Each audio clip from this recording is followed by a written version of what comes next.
नमस्कार दोस्तों। देखिए मित्रों, जो रीट एग्जाम है उसमें हिंदी लैंग्वेज के अंदर आपके मुहावरे और लोकोक्तियां भी है सिलेबस में। तो ये माध्यमिक शिक्षा बोर्ड की पुस्तक है जो 9 से 12 की चलती है। ये एक ही किताब आती है 9 से 12 की हिंदी व्याकरण रचना वाली।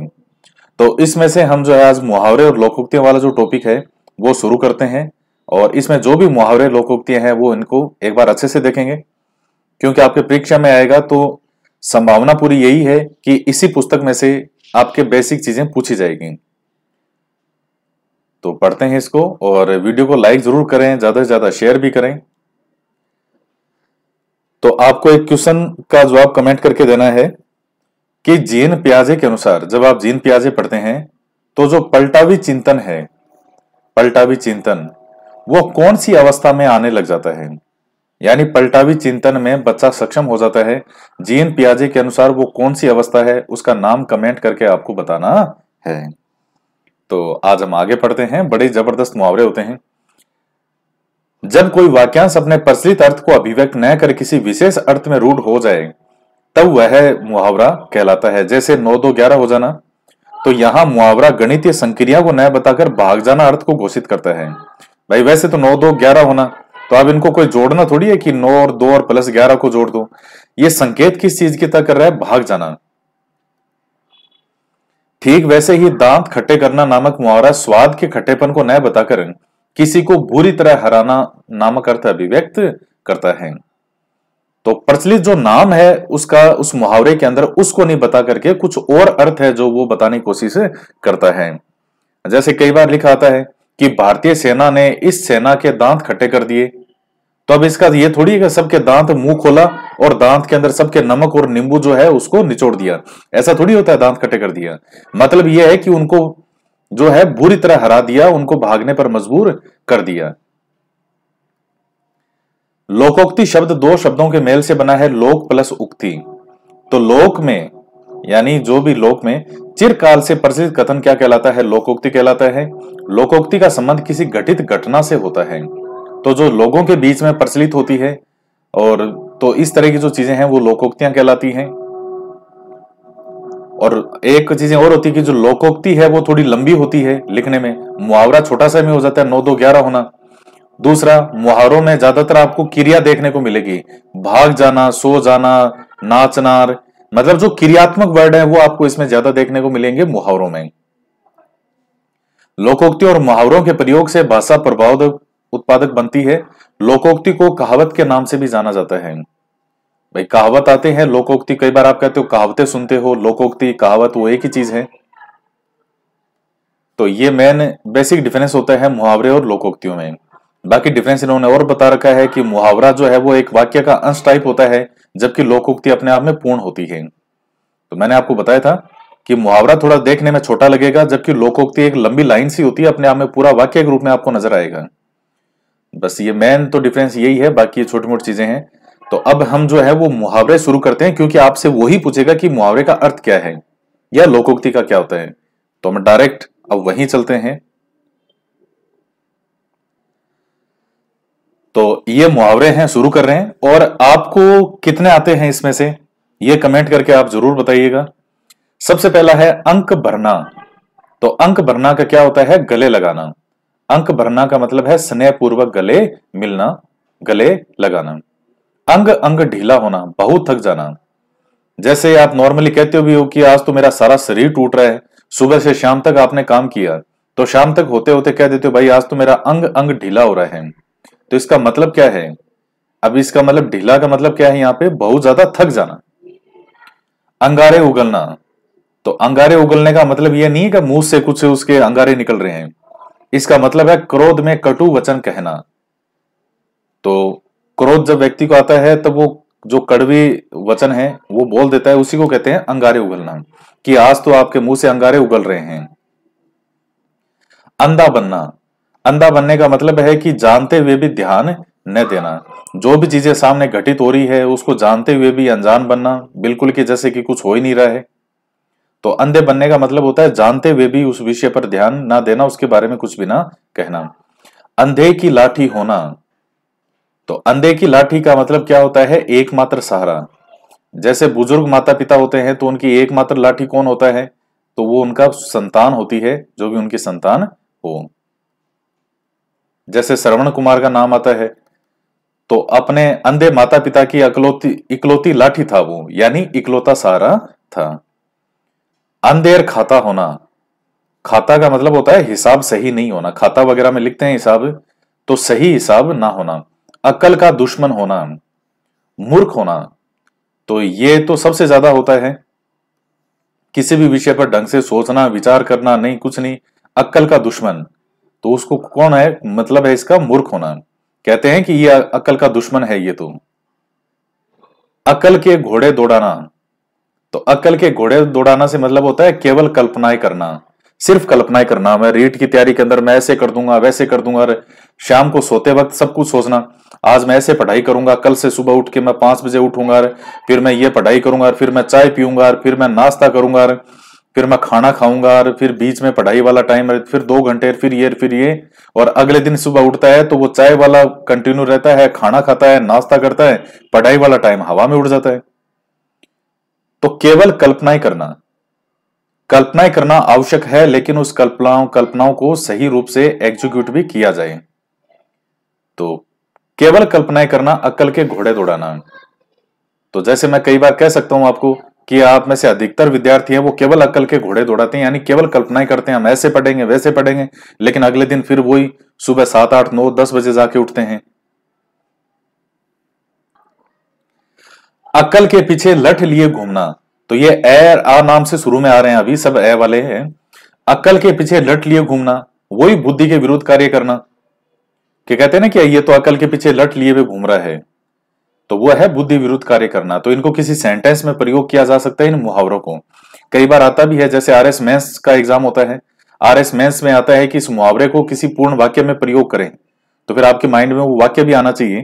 हालांकि वो उतना आपके नहीं है, आपको तो केवल अर्थ पता है तो बहुत है। अगर मगर करना, तो बहाने बनाना। तो जब से रीट एग्जाम की डेट आई है, जब से रीट एग्जाम की दिनांक आई है, रामलाल जो है वो तब से पढ़ाई के लिए अगर मगर कर रहा है। तो यानी जब से रीट एग्जाम आई है तब से वो बहाने बना रहा है। तो अगर मगर का मतलब होता है बहाने बनाना। उसके बाद में आता है अड़ियल टट्टू होना। तो अड़ियल टट्टू आपको कई बार जो है आपके माता पिता ने बोला भी होगा, ये तो अड़ियल टट्टू की तरह है, कुछ कह देते हैं तो समझता है नहीं, बस वो एक इसने वो बात पकड़ रखी है, उसको कहते हैं जिद्दी होना। अड़ियल टट्टू का मतलब, जैसे टट्टू होता है, टट्टू आपने देखा तो होगा, टट्टू जो है वो एक बार अड़ गया कि मैं यहां से हिलूंगा नहीं, मैं आप चाहे कितना ही जोर लगा लो वो नहीं हिलेगा, तो नहीं हिलेगा वो, उसको कहते। तो इससे निकल गई ये मुहावरा जिद्दी होना। अपना उल्लू सीधा करना, अपना स्वार्थ सीधा करना, सिद्ध करना। तो आजकल जो है वो व्यक्ति जो है अपना उल्लू सीधा करने में लगे रहते हैं, यानी कि अपना स्वार्थ है वो सिद्ध हो जाए, बाकी से कोई अर्थ नहीं।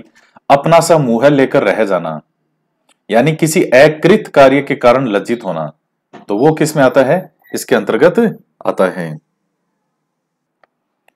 तो किसी गलत कार्य के कारण, जो नहीं करना चाहिए उसके कारण लज्जित होना, तो कहते हैं कि अपना सा मुंह लेकर रह जाना।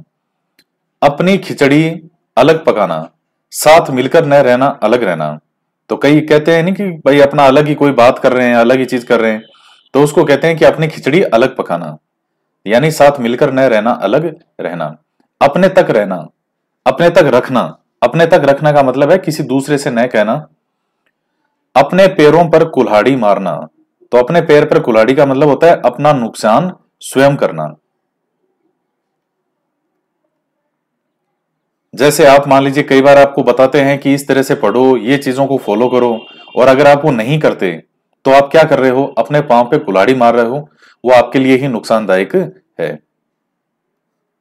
अपने मुंह मियां मिट्ठू बनना, अपनी प्रशंसा स्वयं करना। तो कई बार जैसे कुछ मान लीजिए व्यक्तियों के अंदर ये चीज आ जाती है कि बस मेरे जैसा तो कोई दुनिया में है ही नहीं, मैंने जो कह दिया वही फाइनल है, और ना मेरे जैसा कोई हुआ है और ना मेरे जैसा कोई होगा। अपने मुंह में ही मिट्ठू बनना, और तारीफ करे ना करे, बस स्वयं की हमेशा तारीफ करते रहना। कई बार कुछ लोगों में आप ये चीज देखते भी हो, ये होता भी है कि वो केवल जो है वो बार बार अपनी ही तारीफ करते हैं, तो उसको कहते हैं अपने मुंह मियां मिट्ठू बनना। इसके बाद है आंखें खुलना। तो इसका मतलब होता है सजग या सावधान होना। कई बार कहते हैं कि मेरी तो आंखें खुल गई, तो उसको क्या होता है, सजग होना या सावधान होना। कई बार जैसे मान लो मैंने वीडियो अपलोड किया कोई, और उसमें कई महत्वपूर्ण बातें बताई कि इस तरह से तैयारी करो, तो सामने से विद्यार्थी कहेगा सर आपने तो मेरी आंखें खोल दी। अब इसका मतलब ये थोड़ी है मैंने उसकी आंखें, दोनों आंखें अपने सामने ला करके पकड़ के और एक ऊपर कर दी एक नीचे कर दी, का देख खोल दी तेरी आंखें। इसका मतलब ये नहीं होता। आंखें खुलना तो किस रूप में प्रयोग हो रहा है, सजग या सावधान होना। आंखें चार होना यानी आमना सामना होना। ये जो शेरो शायरियां होती है, ये जो थोड़ी कौन सी लव टाइप वाली, हम उनसे क्या मिले हमारी आंखें चार हुई, तो इस तरह से ये कुछ वहां ज्यादातर ये आंखें चार होना का प्रयोग करते हैं, आमना सामना होना। नेक्स्ट पॉइंट है आंखें चुराना यानी नजर बचाना। तो आंखें चुराना का मतलब होता है नजर बचाना, यानी जो किसी के ध्यान में नहीं आना।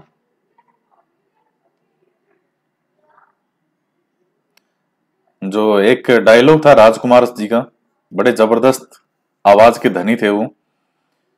कौन सा एक डायलॉग एक मूवी का था कि हम आंखों का सुरमा नहीं, हम आंखें ही चुरा लेते हैं। तो वो एक अलग अर्थ में है वह। आंच न आने देना, जरा भी कष्ट न आने देना। तो आंच का मतलब होता है बिल्कुल भी कष्ट नहीं आने देना। आंखों में खून उतरना, अत्यधिक क्रोध करना।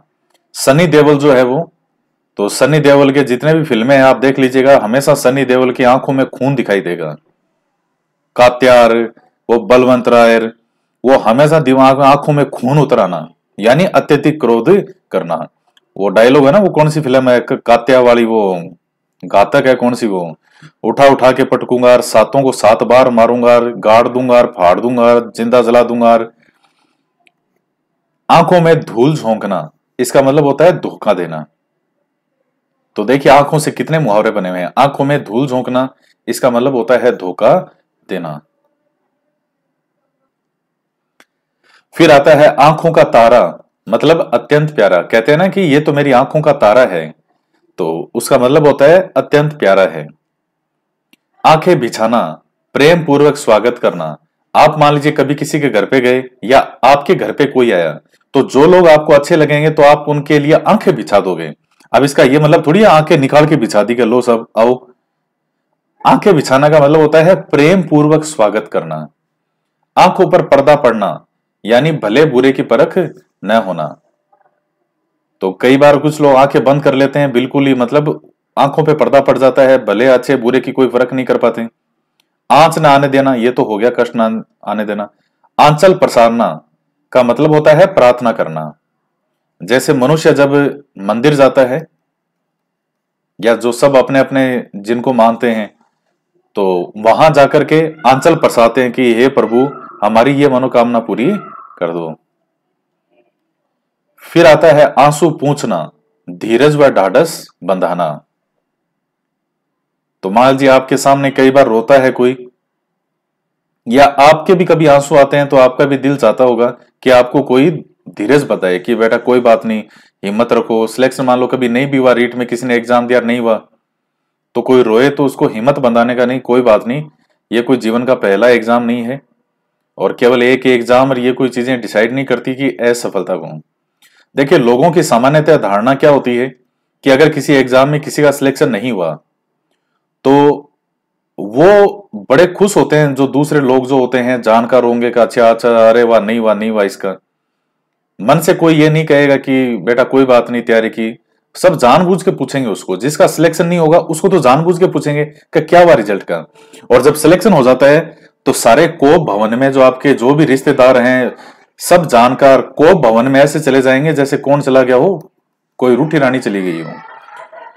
तो अपने आप को मजबूत बनाना सीखें। दुनिया के सामने आंसू भी पूछने के लिए कोई आता है, तो वो भी मन में ये स्थिति तो ये हो चुकी है कि वो भी एक एहसान जताएगा कि मैंने तुम्हारे आंसू पूछे थे। तो अपने आप को मजबूत बनाएं, अपने आप को बलवान बनाएं, अपने आप को मानसिक रूप से स्ट्रांग बनाएं। आंधी के आम होना, तो आंधी के आम में धड़ाधड़ गिरते हैं यानी सस्ती चीजें। आंधी के आम होना, आकाश के तारे तोड़ना, असंभव कार्य को अंजाम देना। तो असंभव कार्य को अंजाम देना यह कहलाता है आकाश के तारे तोड़ना। और इतनी हिम्मत आप में होनी चाहिए।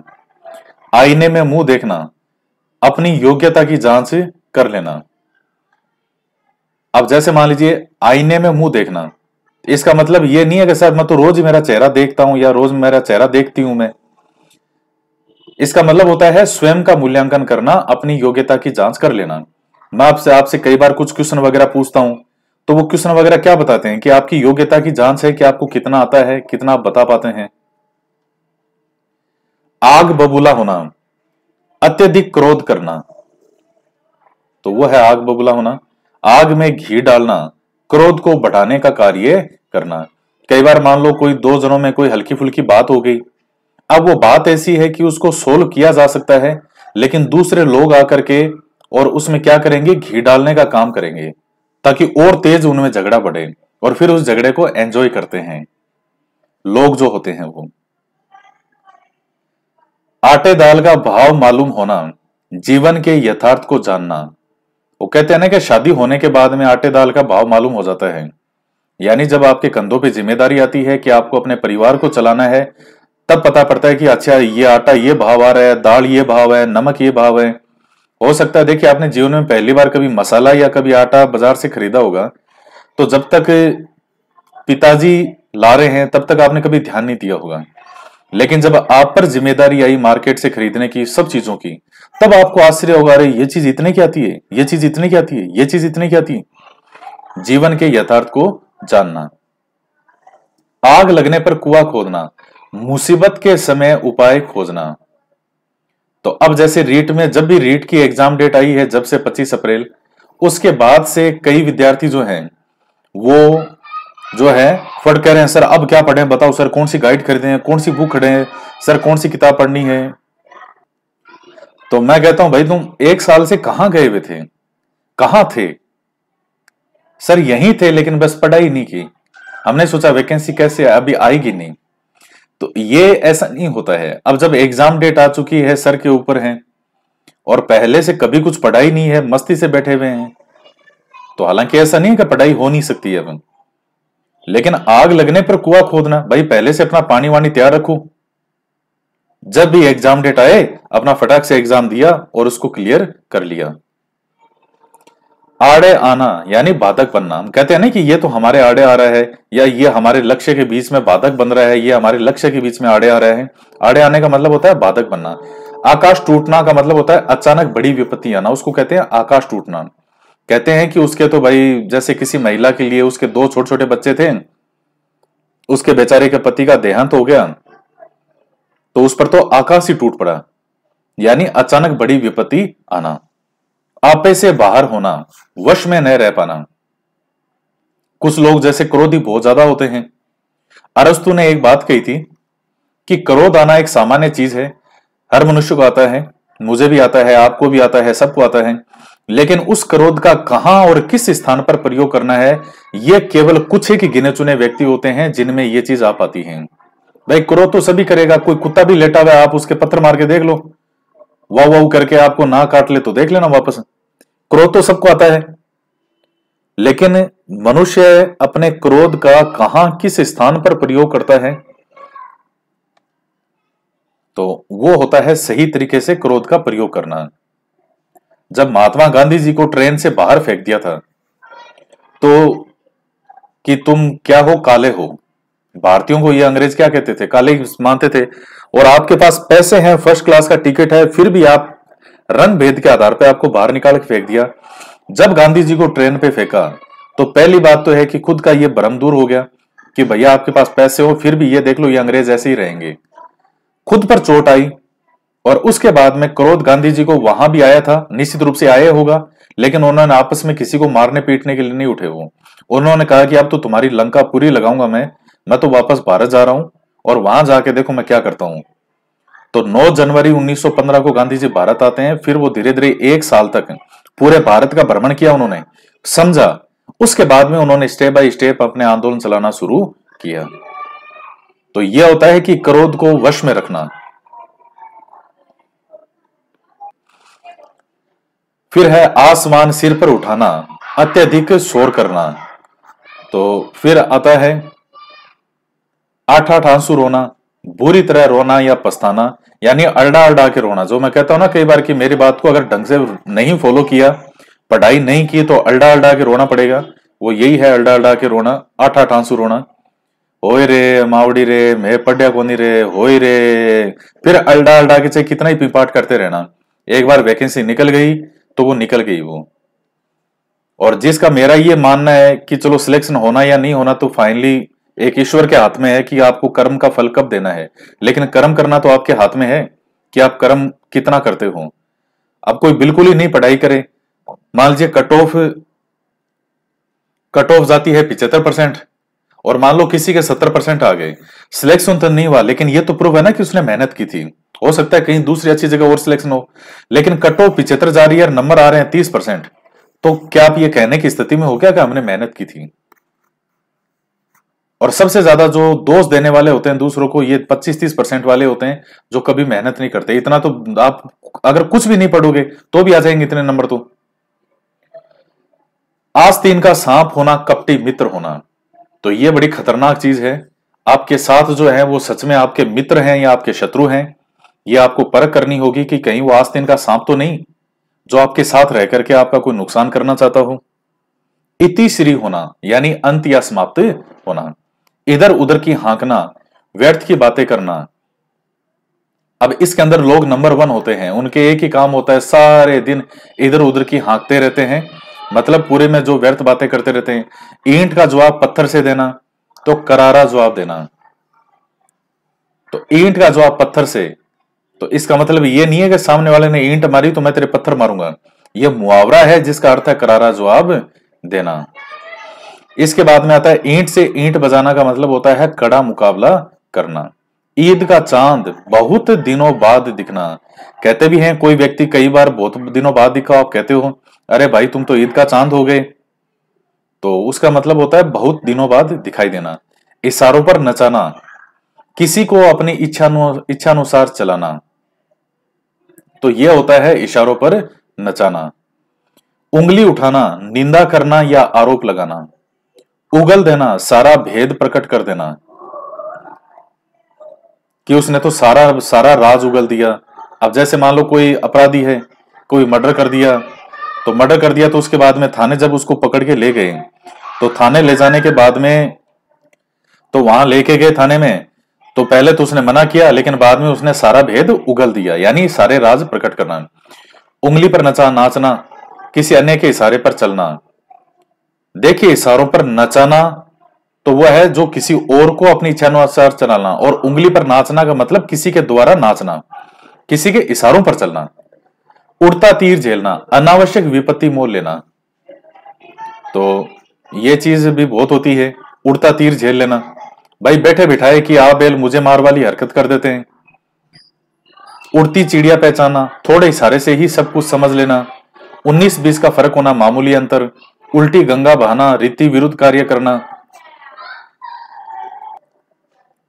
उल्लू बनाना, यानी मूर्ख बनाना, तो कहते हैं ना कि तुमने मुझे उल्लू बना दिया, तो कई होते ही उल्लू हैं, उनको बना क्या दें, कई वो हैं ऑलरेडी उल्लू ही हैं, कई होते हैं उनको कितना भी समझा दो समझ में आता नहीं, फिर कहते हैं कि हमको मूर्ख बना दिया। तो उल्लू बनाने का मतलब होता है मूर्ख बनना। और कई तो इतने उल्लू होते हैं कि खुद अपनी मूर्खता पर क्या बजाते हैं, तालियां भी बजाते हैं खुश होकर के, स्वयं की मूर्खता पर। इतने उल्लू होते हैं कई। फिर आता है अन्य मुहावरे कौन कौन से हैं। एक आंख से देखना, यानी समदृष्टि या समभाव होना। अब एक आंख से देखने का मतलब ये नहीं है कि एक आंख ही काम करती है, भाई एक आंख से देखने का मतलब है सबको समान भाव से देखना। एड़ी चोटी का जोर लगाना, बहुत प्रयास करना, यानी आपको अभी अपनी एड़ी चोटी का जोर लगा देना चाहिए रीट एग्जाम को क्वालिफाई करने में। एक ही थाली के चट्टे बट्टे होना, समान प्रवृत्ति के होना। एक लाठी से हाँकना, सबके साथ एक सा व्यवहार करना। ऋण उतारना, कर्ज अदा करना। ऋण मढ़कर जाना, अपना कर्ज किसी अन्य पर डालना। जैसे मान लीजिए किसी व्यक्ति ने किसी सेठ से कोई ऋण लिया, बाद में उस व्यक्ति की मृत्यु हो गई और अपने बेटे को मरते हुए कह गया बेटा मेरा कर्ज अब तू ही उतारना, वो होता है ऋण मढ़कर जाना। एक और एक 11 होना, यानी संगठन में शक्ति होना। एक और एक 11 एक मूवी भी आई थी गोविंदा और संजय दत्त की। उल्टी पट्टी पढ़ाना, गलत शिक्षा देना। उल्टी माला फेरना, अहित सोचना। ओखली में सिर देना, जानबूझकर विपत्ति मोल लेना। तो ओखली जो है आजकल सिटी में तो नहीं होती, लेकिन गांव के अंदर जो है वो घर में ओखली बनी होती थी साइड में दीवार के पास, और बाहर उसके पास ही रखा होता था मूसल। तो कोई भी चीज कूटनी होती थी तो वो क्या करते थे, उसके अंदर डाल करके उसको कूटते थे वो। तो उसको कहते हैं ओखली में सिर देना, यानी जानबूझकर विपत्ति मोल लेना। औने पौने करना, कम लाभ या कम कीमत में बेच देना। कच्चा चिट्ठा खोलना, रहस्य बताना, कमर कसना, तैयार होना। तो बड़े सिंपल सिंपल से मुहावरे हैं, और इनको आपको कम से कम 2-2, 3-3 बार अपनी आंखों से जरूर निकालना चाहिए, तब जाकर के आप है इनमें से कोई आपका क्वेश्चन गलत नहीं होगा। और याद रखिएगा, एक एक नंबर आपका सिलेक्शन करवाएगा, तो इसलिए ध्यान रखिएगा कहीं भी कोई भी लापरवाही नहीं, और किसी भी चीज को हल्के में लेने की कोशिश मत करना। तो आज के वीडियो में इतना ही। तो वीडियो को लाइक करें, ज्यादा से ज्यादा शेयर भी करें। तो मिलते हैं नेक्स्ट वीडियो में। जय हिंद, जय भारत।